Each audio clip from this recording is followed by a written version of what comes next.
इस वीडियो में आप जानेंगे इतिहास में घटी कुछ ऐसी घटनाओं के बारे में जिसे जानकर आपकी रूह भी कांप जाएगी। तो वीडियो को अंत तक जरूर देखें। होलोकॉस्ट में मारे गए थे 60 लाख यहूदी।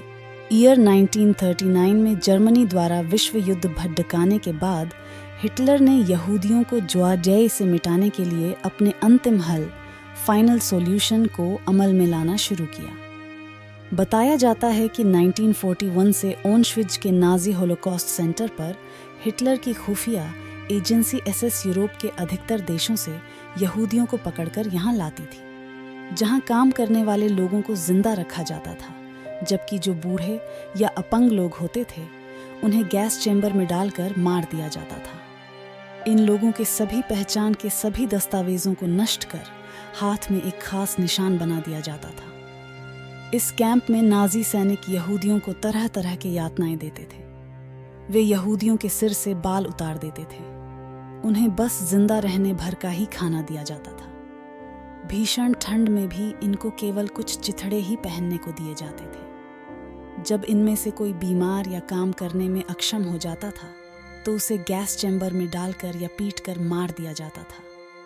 इस कैंप में किसी भी कैदी को सजा सार्वजनिक रूप से दी जाती थी, जिससे दूसरे लोगों के अंदर डर बना रहे। कई रिपोर्ट में दावा किया गया है कि होलोकॉस्ट में करीब 60 लाख यहूदियों की हत्या की गई थी, जो इनकी कुल आबादी का 2/3 हिस्सा था। सैरासियन नरसंहार को रूस ने दिया था अंजाम। सैरासियन नरसंहार को रूस ने 1864 में सैरासियन पर कब्जे के दौरान अंजाम दिया था। 3 साल में ही रूसी सेना के अत्याचार से 25 लाख लोगों की मौत हुई थी। बताया जाता है कि इस दौरान रूसी सेना के हाथों 90% तक सैरासियन के लोग या तो मारे गए या फिर भगा दिए गए। उस समय रूसी सेना ने इतने अत्याचार किए थे जिसे सुनकर आज भी लोगों की रूह कांप जाती है। रूसी सैनिक मनोरंजन के लिए सैरासियन की गर्भवती महिलाओं के पेट को फाड़कर बच्चा बाहर निकाल लेते थे। इतना ही नहीं, बाद में वे इस अल्पविकसित भ्रूण को कुत्तों के सामने फेंक देते थे। रूसी जनरल ग्रिगोरी जास तो यहाँ की महिलाओं को अमानवीय गंदगी करार देता था। वे यहाँ के लोगों को पकड़कर उनके ऊपर कई वैज्ञानिक प्रयोग करते थे। जब उनका कोई प्रयोग फेल हो जाता था तो वे इन लोगों को मार देते थे। यहाँ के लोग तब भागकर पड़ोसी देश तुर्की में शरण लेने पहुंचे थे। आर्मीनियाई नरसंहार में तुर्की ने 15 लाख लोगों को मारा। आर्मीनिया और अन्य इतिहासकारों के अनुसार 1915 में ओटोमन सेना ने बड़े व्यवस्थित तरीके से करीब 15 लाख लोगों की हत्या की थी।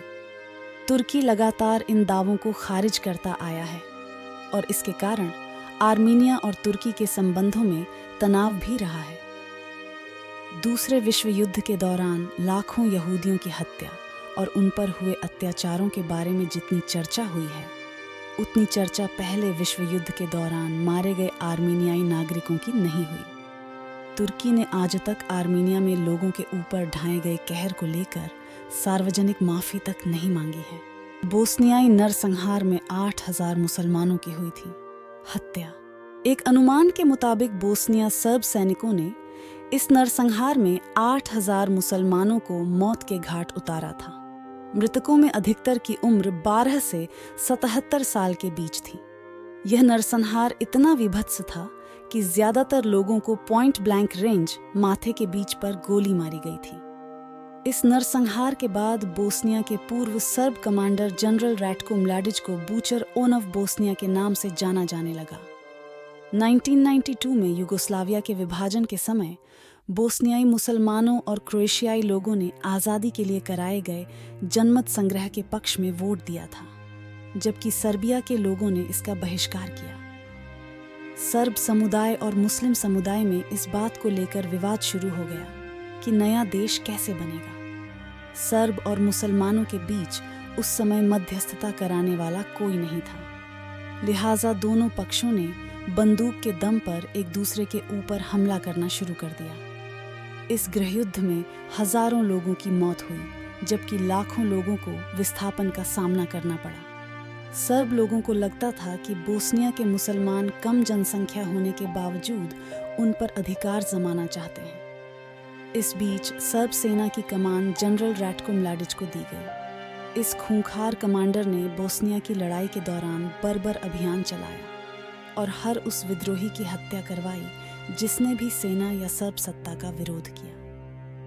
खैर, तो आप क्या सोचते हैं? इतिहास में घटी इन निर्दयतापूर्ण घटनाओं के बारे में अपना मत हमें कमेंट बॉक्स में ज़रूर शेयर करें। ऐसी वीडियो को आप तक पहुंचाने के लिए बहुत रिसर्च करनी पड़ती है, तो सब्सक्राइब करके हमें सपोर्ट ज़रूर करें।